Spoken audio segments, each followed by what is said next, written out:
For today's video mga kaidol, so ito po yung ipapakita ko sa inyo mga kaidol. Ito yung tinatawag na scaffolding mga kaidol, puro mga tubo mga kaidol. So ito po yung ginagamit sa construction mga kaidol.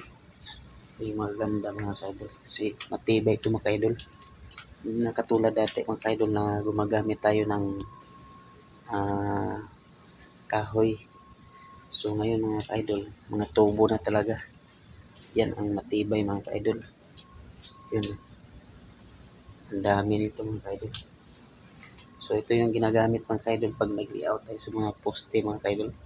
Lalo na pag nag-slab tayo mga kaidol. Yan.